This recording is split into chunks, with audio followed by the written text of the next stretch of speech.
Greetings everyone, this is Mike Wright, the Astro Sherpa, dropping in with a spatial report.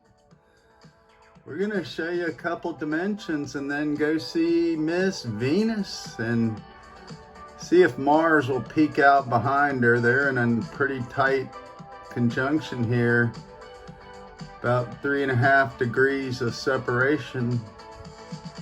So Venus has been hustling to catch Mars, but she's not gonna get him.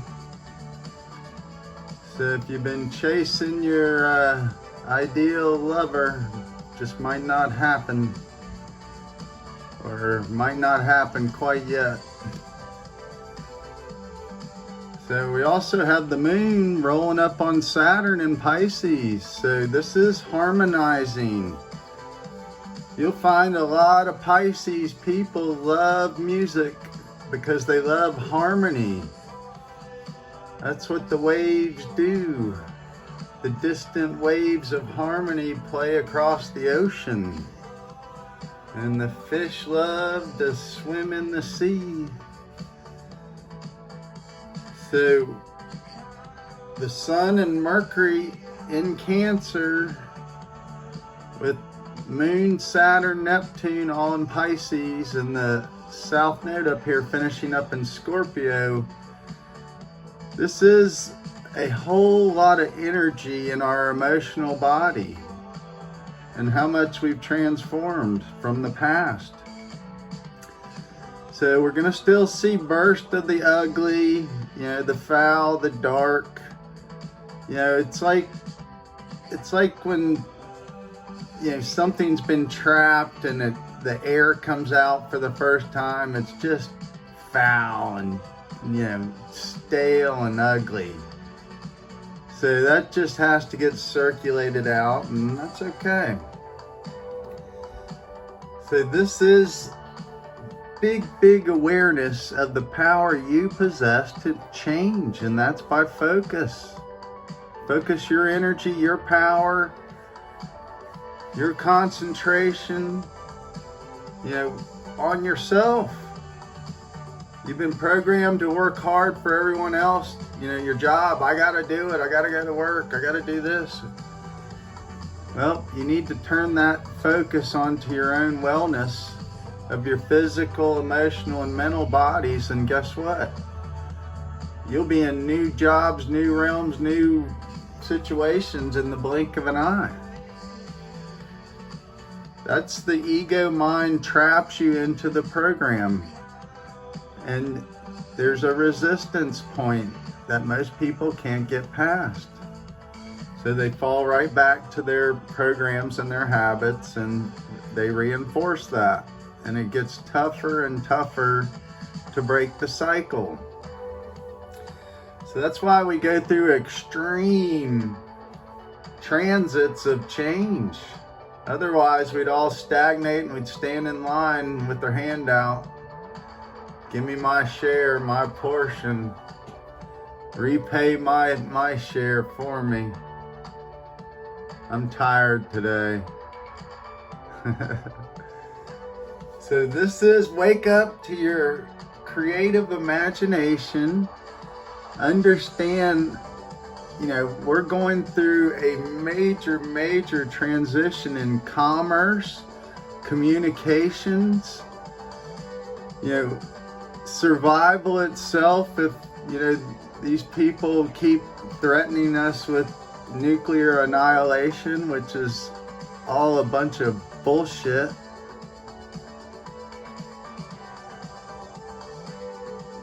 The outer world programming and their, the fog machine, their lies are over. It's being exposed.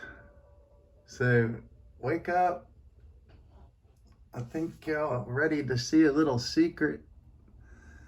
So let's show you the Earth and Venus, why Venus is so bright and has been just blasting us in the evening with this incredible electric energy. So Venus is just extraordinary right now. So When we say Venus conjunct Mars, we might get a shot of Mars too. So from the Earth's point of view, we're looking right at Mars and here in the background.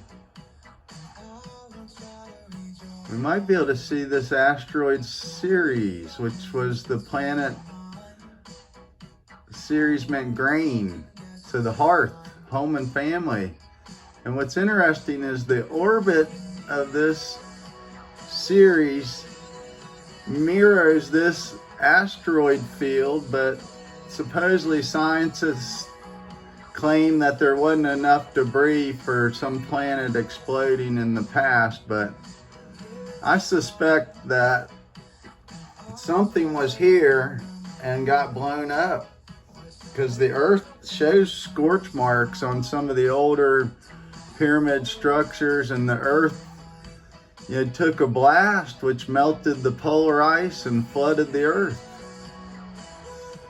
The reason we have a North Pole and a South Pole with ice is because of the exchange of the electromagnetic energy. The North Pole magnets are heading back south and the South Pole magnets are heading north. So this is a phenomena created by the Earth's electromagnetic field.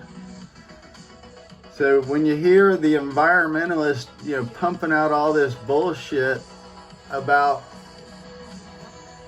the melting, blah, blah, blah, they're literally, it's the Earth's electromagnetic field we have to be concerned about. So they've been hiding double speak and all this stuff about,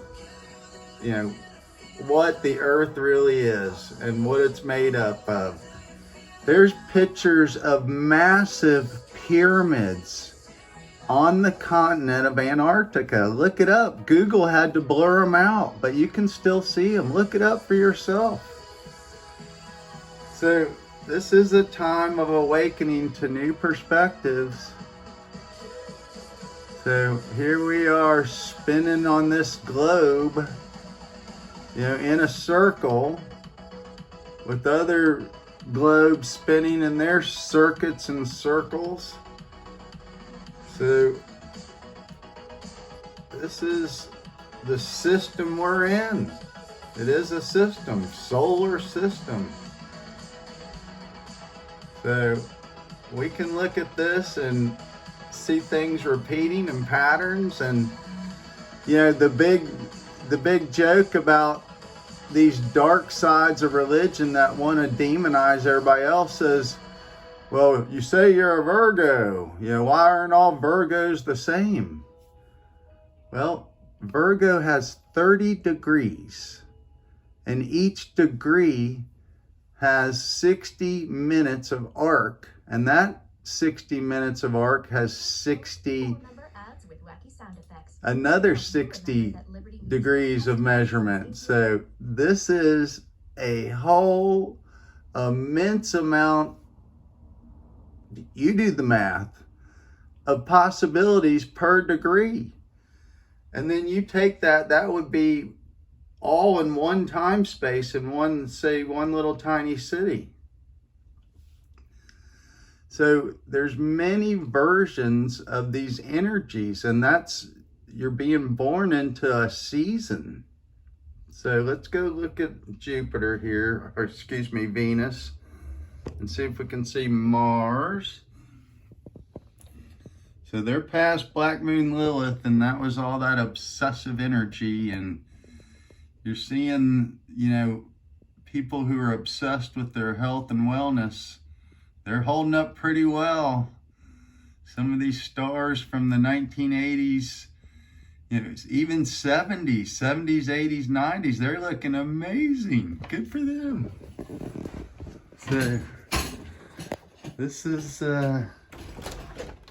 good health and wellness. You can last 120, 150 years pretty easily now. So don't take the fake artificial stuff though. That won't get you very far. So let's see Miss Venus here. Wow.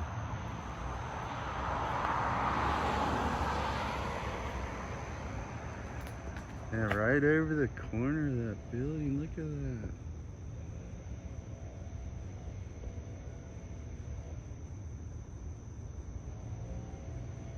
And Mars is right past her, but right in line. So we're not seeing Mars.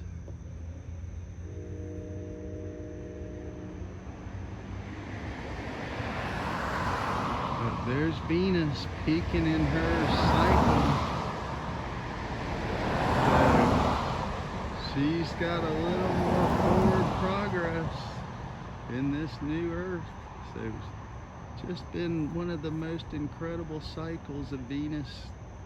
You know, it's just flabbergasted. Can't even speak.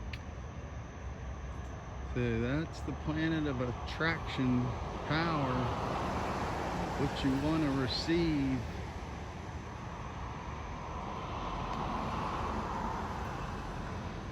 So wake up. Any way you go, I hope you're well. Astro Sherpa out.